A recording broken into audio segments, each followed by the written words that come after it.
DreAllDay.com. Dre Baldwin, DreAllDay.com. This is about going against the grain.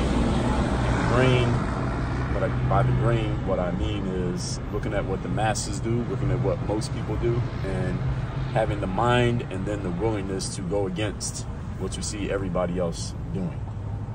And this is really important for those of you who want to create an outsized level of success. Particularly those of you who are entrepreneurs, but you don't have to be an entrepreneur for this to apply to you. But I'm thinking about it from the frame of entrepreneurship.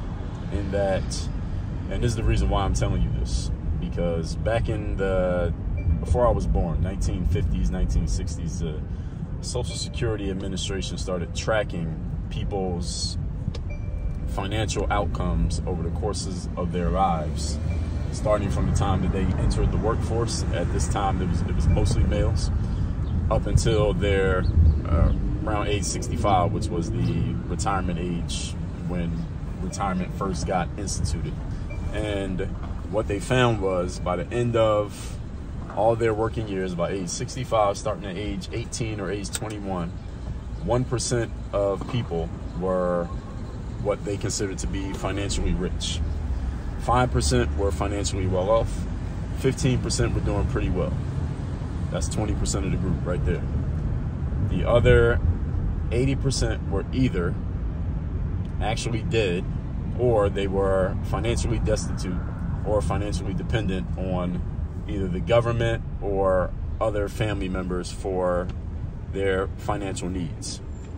Point being, 20% of people basically made the grade financially after 40 plus years of working, and 80% did not make the grade.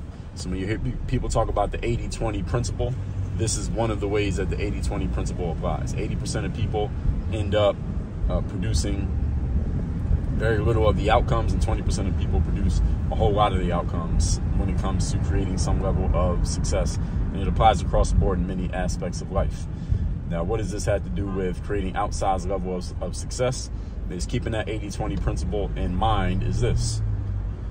80% of people, most people, are wrong about pretty much everything that involves advancement, growth, success, and accomplishment.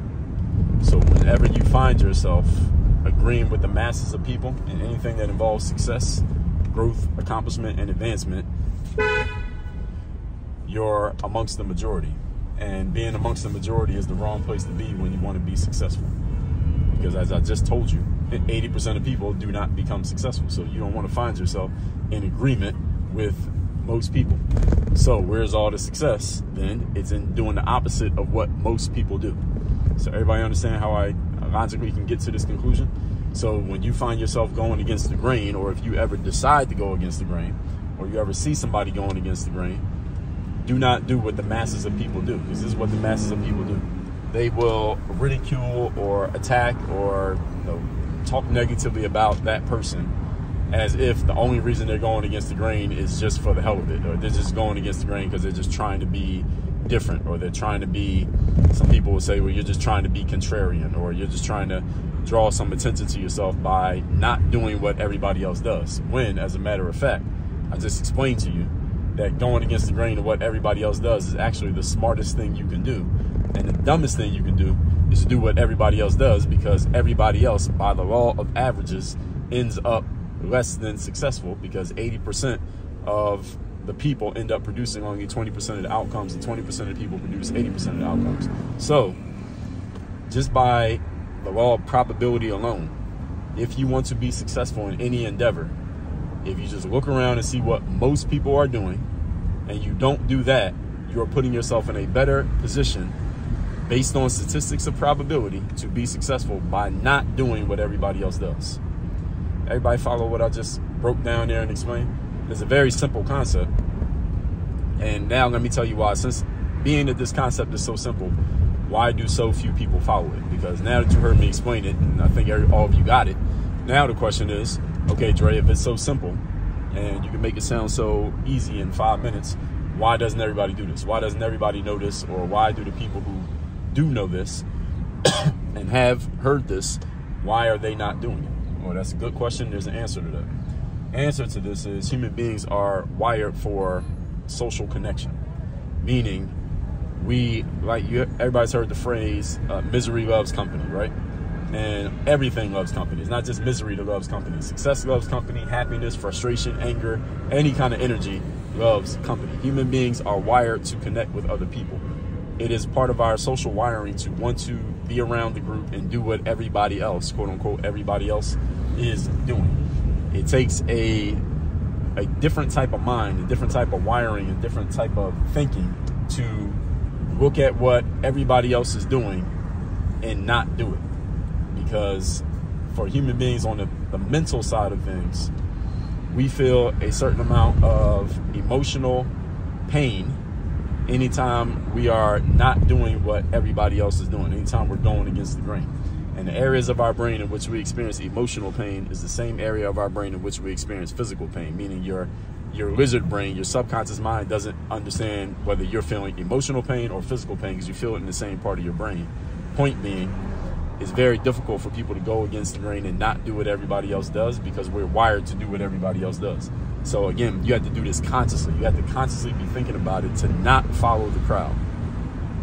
And to not follow the crowd is actually how you create success.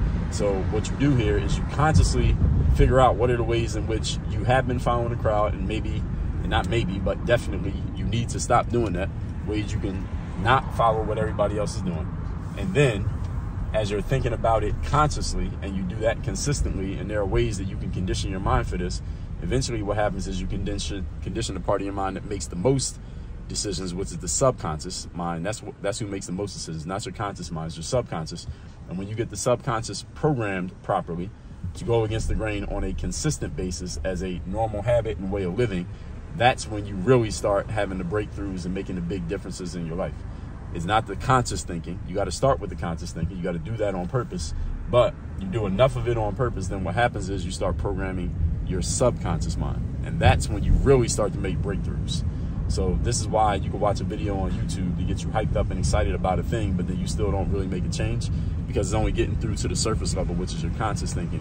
You got to get things through to the subconscious, which requires conditioning, which requires repetition, immersion, and emotionalization, not just consuming. And that's what most people do. They consume content, and then they wonder why they're not doing anything different, even though they consumed all the content. It's because you haven't done it the right way. There's a process to this stuff. There's a science to all of it. And I just explained it to you on a basic high level, but this stuff can be explained on an even deeper level, and it is explained on an even deeper level when you come into our university. If you go to workonyourgameuniversity.com, I can teach you more of this stuff. The link is down below in the description. But this is how you start moving in the direction of going against the grain and doing things that will actually put you in a position to be successful, and at the same time have a lot less competition because only a small amount of people are even doing this stuff, let alone thinking about it. So with all that said, again, I already told you, workonyourgameuniversity.com. That's where I do all my coaching. If you want to work with me directly, that's the place where it happens. That link is down below in the description to this video, or you can just remember it and type it into your browser. Work on your game. Dre, all